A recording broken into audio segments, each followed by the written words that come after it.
이게 투자의 본질입니다. 그죠? 미래 발생할 현금 흐름을 비교 분석해서 계산해서 내 것으로 만드는 것. 그 분석의 예술, 그 선택의 예술이라고 할 수 있어요. 일단 우리가 굉장히 좋아하는 일이에요. 제가 봤을 때 모든 사람은 경제의 적이다. 경제를 좋아해요. 그래서 경제는 재밌다. 투자는 재밌다. 어렵게 가르치고 어려운 용어를 써서 그렇지 일반인들이 모두 다 사랑하는 게임이라고 저는 생각합니다. 안녕하세요. 두물머리의 천영록 대표입니다. 오늘은 투자란 무엇인가에 대한 이야기를 조금 해드릴까 합니다. 여러분들이 투자 자체의 원리에 대해서 정확히 이해하고 계시면은 거기서 파생되는 관념들에 대해서 이야기가 훨씬 쉬울 것 같아요. 투자를 한다는 행위는 원리적으로 무엇일까? 어떻게 생각해야 될까를 한번 고민해 볼게요.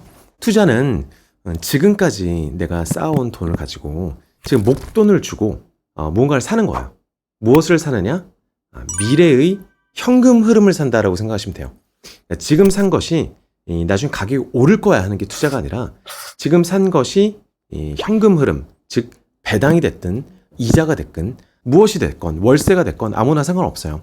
그게 내 월급으로 돌아오건 뭔가 내가 미래에 받을 수 있는 수익을 지금 목돈을 줘서 사는 게 투자라고 할 수 있습니다. 제 책에 나온 무형자산에 투자한 것도 마찬가지죠. 예를 들어서 학원에 가서 200만 원을 내고 학원을 다닌 다음 거기서 얻은 자산을 통해서 앞으로 내 수익이 월 10만 원씩 늘 거야. 한 5년간, 7년간 이런 계산을 해내는 게 투자의 가장 기본적인 원리라는 거예요. 목돈을 넣어서 미래의 현금 흐름을 산다. 자, 그럼 그 목돈은 어디서 나오느냐 보면 지금까지 나나 혹은 내 가족이 모아온 현금 흐름이 모여서 불려져서 안 써서 목돈이 됐을 수도 있고 아니면 내 돈이 아닌 외부에서 빌린 자금이 목돈이 될 수도 있잖아요. 외부에서 돈을 빌렸다, 대출을 받았다, 부채를 냈다라는 것은 무슨 의미냐면은 내가 미래에 갚겠다라는 의미잖아요. 갚겠다라는 거는 미래에 발생할 나의 현금 흐름을 미리 땡겨서 목돈으로 빌렸다라는 의미예요. 이 세 가지 관념을 합쳐보면 어떻게 되느냐? 투자란 미래에 발생할 현금 흐름을 지금 사는 건데 내가 과거에 쌓였던 현금 흐름을 통해서 살 수도 있고 아니면 미래에 발생할 현금 흐름을 미리 땡겨서 샀다라고 얘기를 할 수도 있는 거죠. 이게 투자의 본질입니다. 그죠? 미래에 발생할 현금 흐름을 비교 분석해서 계산해서 내 것으로 만드는 것. 그 분석의 예술, 그 선택의 예술이라고 할 수 있어요. 자, 그러면 그 비교 분석을 어떻게 하느냐를 얘기하기 이전에 이 비교 분석하는 것 자체가 너무 어려운 일이냐 하면 어려운 영역들이 존재하겠지만 일단 우리가 굉장히 좋아하는 일이에요. 제가 봤을 때 모든 사람은 경제의 적이다. 경제를 좋아해요. 왜냐면 부루마블이나 아니면 타워 디펜스 게임들이나 아니면 우리가 흔히 좋아하는 MMORPG 게임 같은 것들도 사실은 다 경제성을 계산하고 겨루는 게임들이라고 저는 생각하거든요. 심지어 스타크래프트나 아니면 슈팅 게임들마저도 내가 어떤 행동을 해서 경제적으로 더 유리해질 수 있는가, 더 효율성을 높일 수 있느냐, 그러기 위해서 나는 뭘 교환해가면 되느냐에 대한 질문이란 말이죠. 우리들은 그런 걸 하는 걸 굉장히 좋아해요. 그죠? 포커도 그렇고 브릿지 게임 같은 것도 그렇고 대부분의 게임들이 나의 무언가를 희생해서 무언가를 가져오는 그 머리를 겨루는 게임이라는 거죠. 그래서 경제는 재밌다, 투자는 재밌다. 어렵게 가르치고 어려운 용어를 써서 그렇지 일반인들이 모두 다 사랑하는 게임이라고 저는 생각합니다. 그러면 투자라는 게임은 무엇이냐면은 내가 가지고 있는 미래의 캐시플로우, 미래의 현금 흐름, 배당이 됐든 이자가 됐든 월세가 됐든 그 현금 흐름을 더 좋은 현금 흐름이 보일 때 바꿔나가는 과정이에요. 하나의 아주 간단한 사례를 들어드린다면 내가 예금을 5천만 원 가지고 있다. 그런데 매년 1.5%의 현금 흐름이 나올 것으로 보여요. 그랬을 때 그 현금 흐름을 매년 4% 배당이 나올 것으로 예상되는 종목으로 옮긴다거나 아니면 4%의 월세 수익이 나올 수 있는 그런 아파트를 산다거나 그렇게 내 미래의 현금 흐름을 자꾸 교환해 가는 과정이 투자의 여정이라는 거죠. 그게 투자자의 삶입니다. 여러 현금 흐름을 계속 교환해 나가면서 더 좋은, 더 큰 현금 흐름 전체를 만들어 나가는 과정이 투자자의 삶이라는 거죠. 그럼 여기서 제일 필요한 비교, 분석 포인트는 어딜까요? 미래의 현금 흐름이겠죠, 당연히. 여기서는 따박따박 연간 2%가 나오는데 저기서는 되게 불안하지만 연 8%도 나오겠다. 혹은 당장 1년 앞에는 현금 흐름이 거의 없지만 3년, 4년 후에는 그 3년간의 인내를 다 만회할 정도의 거대한 현금 흐름이 나오겠구나. 이런 것들을 본인이 적어가면서 계산기를 두드리면서 비교 분석하다 보면 더 좋은 자산, 더 좋은 현금 흐름의 총체를 찾아낼 수 있잖아요. 그걸 자꾸 옮겨 타는 재미, 그걸 느껴야 됩니다. 반면에 잘못된 투자라고 우리가 흔히 얘기하는 것들은 대부분 어떤 것들이냐면 미래 현금 흐름에 대한 계산 자체를 전혀 하지 않고 그저 현금 흐름이 있는지 없는지도 모른 채 샀다가 가격아 올라라, 제발 올라라, 내가 5% 벌고 나오게 라고 기도를 하는 방법. 이게 투자가 아니다 라고 얘기하는 이유입니다. 비교를 한 게 없잖아요. 그죠? 비교를 한 게 없어요. 그저 기도만 하고 있을 따름인 거죠. 그건 투자가 아니고 머리를 쓸 수 있는 싸움도 아니고 내가 발품, 손품을 팔아서 뭔가 분석을 할 수 있는 여지가 전혀 없잖아요. 그죠? 그래서 워런 버핏이나 여러분들이 좋아하시는 존 리 대표님이 하시는 얘기, 즉 주식을 한번 살 때 영원히 팔지 않을 것처럼 사라는 얘기는 영원히 팔지 않아야 된다는 얘기보다는 한 번 살 때 비교 분석을 해서 사자.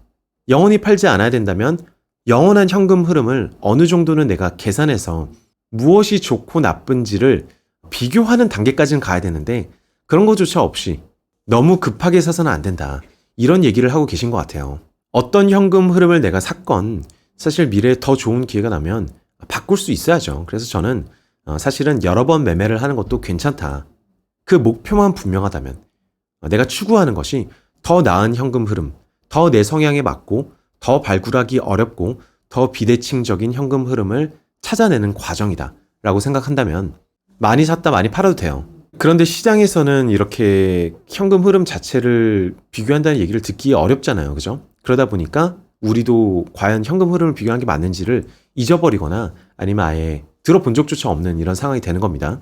그렇지만 모든 투자의 본질은 결국 그 자산이 미래에 얼마나 많은 돈을 벌어다 줄 수 있을지, 그 자산의 가치는 그 미래에 벌어다 주는 돈의 어떤 배수이거든요. 지금 배당을 10,000원씩 주는 종목이라면 한 20만 원 정도 하겠지만요.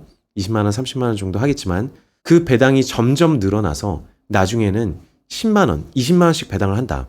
그러면 그 주가가 그 배당을 반영해서 그 현금 흐름을 반영해서 나중에 400만 원이 되고 500만 원이 되겠죠. 부동산도 마찬가지예요. 채권도 마찬가지고 저 자산을 들고 있을 때 상대적으로 다른 자산을 가지고 있을 때보다 얼마나 많은 돈을 얼마나 안정적으로 벌어들일 수 있을지에 따라서 그 가격 자체가 결정이 됩니다. 전문 트레이더라고 부를 수 있는 사람들은 뭘 하는 거냐면은 그 미래의 현금 흐름 자체가 굉장히 미세하게 상대적으로 서로 간에 자산군 간에 바뀌어가는 것을 관찰하고 있다가 그 바뀌어가는 계산 그 이면에 파생되어 있는 미세한 움직임들을 통해서 거기에 베팅을 함으로써 돈을 버는 구조예요. 그럼에도 그 근간에는 항상 그 원론적 가치의 변화를 계산하고 있다는 거죠. 일반인들이 트레이딩을 하기 힘든 거는 이런 원론적 가치에 대한 관념이 별로 없기도 하거니와 트레이더들은 굉장히 미세한 영역에서 싸우고 있어요. 부동산으로 비교한다면 글쎄 떴다방 같은 게 되지 않을까 싶은데요. 정부의 온갖 규제와 갑자기 나타난 급매물들과 그리고 호재, 그리고 이 지역의 장기적인 어떤 펀더멘털 가치, 그리고 시장 전체의 어떤 움직임, 얼마나 금융적으로 돈을 조달할 수 있는지 이런 것들이 모두 공식 안에 들어가 있고 그 안에서 굉장히 전문적인 베팅을 하고 있는 사람들이거든요. 근데 여러분들이 그런 걸 다 일일이 보고 그 눈치 싸움을 하기는 힘들잖아요. 그래서 전문가들은 여러분들에게 차라리 투자를 하셔라. 단지 주식의 얘기는 아닙니다. 부동산이 되어도 좋고요. 어떤 지역이, 어떤 집이, 어떤 시설이 더 좋아서, 어디서 더 가까워서. 그래서 평당 가치가 어느 정도 더 나가고 조달 비용은 얼마가 들 수 있고 거기를 월세로 내줬을 때 월세가 얼마나 나갈 수 있고 그런 캐시플로우에 대한 이해를 하고 투자를 하면은 투자 과정 자체가 훨씬 재밌고 흥미진진하죠. 더욱이 대부분의 사람들이 그렇게 안 하다 보니까 그 진정한 가치의 변화가 있을 때, 진정한 가치 대비 뭐 급매물이 나왔을 때 더 빠르게 움직여서 더 좋은 캐시플로우를 만들 수 있는 거죠. 채권도 마찬가지고 하이힐드 채권도 마찬가지고 사실 ELS 많이 하시는 분들한테 ELS도 마찬가지일 것 같고요. 여러 의미에서의 펀드도 마찬가지입니다. 지금 당장 삼성전자나 어떤 펀드를 살 거냐 마냐보다 훨씬 더 중요한 결정은 지금 난 무엇을 가지고 있고 저 주식, 저 자산으로 바꿨을 때 얼마만큼의 캐시플로우 이득을 볼 것이냐, 혹은 내가 원하는 캐시플로우 구조로 이전이 되느냐, 훨씬 더 중요한 질문인 것 같아요. 예를 들어서 한국 주식에 2배로 투자하는 레버리지 상품을 가지고 있는 사람은 삼성전자로 투자한다는 것은 별 의미가 없죠. 그죠? 반면에 현금을 가지고 있던 사람들은 삼성전자로 이전을 한다는 것은 현금 흐름의 구조가 굉장히 많이 바뀌는 것이기 때문에 본인이 원한 것일 수 있다. 그래서 현재의 현금 흐름과 내가 가고자 하는 현금 흐름, 그리고 그 사이에 어떤 새로운 딜이 나왔느냐, 나에게 더 유리한, 내가 이전시켜 나가면서 교환할 수 있는 더 좋은 조건이 나왔느냐를 비교 분석해서 접근하는 방식이 굉장히 중요하고, 이 사실을 이해하신다면 여러분들이 투자 대가들이 하는 이야기를 다 이해하실 수 있을 것 같아요. 아, 저게 그 얘기구나. 왜 장기 투자를 하라고 하고, 왜 재무제표를 읽으라고 하고, 왜 공부를 하라고 하고, 왜 포트폴리오 리밸런싱이 필요하다, 왜 자산 배분을 해야 한다, 다 같은 원리를 이해하면 되게 쉽게 이해가 가능할 것 같아요. 자산 배분이라는 거는 주식에서 발생하는 캐시플로우가 있고, 이제 채권에서 발생하는 캐시플로우가 있고, 뭐 리츠나 금에서 발생할 수 있는 캐시플로우 혹은 기대되는 차익 기회가 있을 때 그들이 다르게 움직이더라.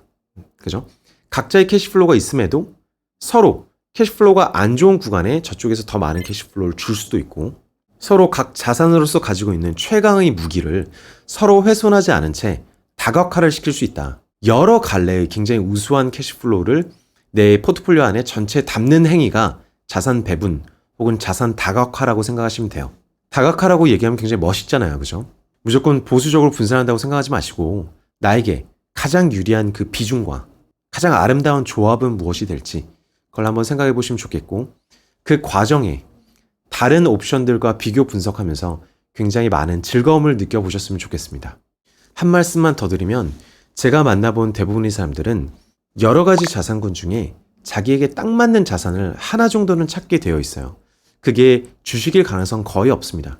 채권이거나 부동산이거나 뭐 ELS거나 하이힐드이거나 신흥국 채권, 금, 장기 투자, 중기 투자, 단기 투자, 여러 가지 중에 자기에게 딱 맞는 어떤 스타일을 찾을 가능성이 굉장히 높아요. 그래서 저는 갑자기 목돈이 생긴 친구들한테는 이것저것 다 해봐라, 이것저것 다 해봐라, 여러 PB센터 가보고 여러 글도 읽어보고 여러 가지 상품에 가입해봐라.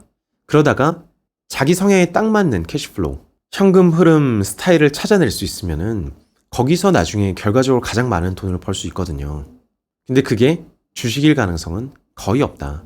그래서 여러분께서 처음에 시작하는 포트폴리오는 채권도 좀 넣어보고, 하이힐드도 넣어보고, 주식도 넣어보고, 해외 주식도 꼭 넣어보시고, 장기채, 국채, 신흥국 채권 다양하게 넣어보면서 어느 놈이 나와 성향이 가장 맞는지를 탐색하는 시간으로 가져가 왔으면 좋겠습니다. 자산 배분에 대해서 굉장히 내공이 생기고 경륜이 생기게 되면 아주 구체적으로 자기가 원하는 비중을 딱 만들어낼 수 있게 돼요. 더 나아가서 동적 자산 배분이라는 것은 자기가 가지고 있는 그 현금 흐름의 포트폴리오를 자기가 원하는 때, 가장 유리한 때에 조금 다른 포트폴리오로 이전시켜서 딱 교환할 수 있는 타이밍을 만드는 그런 기회라고 할 수 있겠죠. 그리고 그렇게 할 수 있는 더 유리한 타이밍이 사람마다 좀씩 다르겠지만 대체로 수학적으로 어느 정도 증명이 되어 있는 셈이고요. 그래서 투자라는 것 자체가 워낙 재밌는 행위니까 여러분들께서 몰빵하지 마시고 그 재미를 골고루 느껴보면서 자꾸 취미로 붙이시기를 저는 강력히 추천드립니다. 이상 천영록 대표였습니다. 들어주셔서 감사합니다.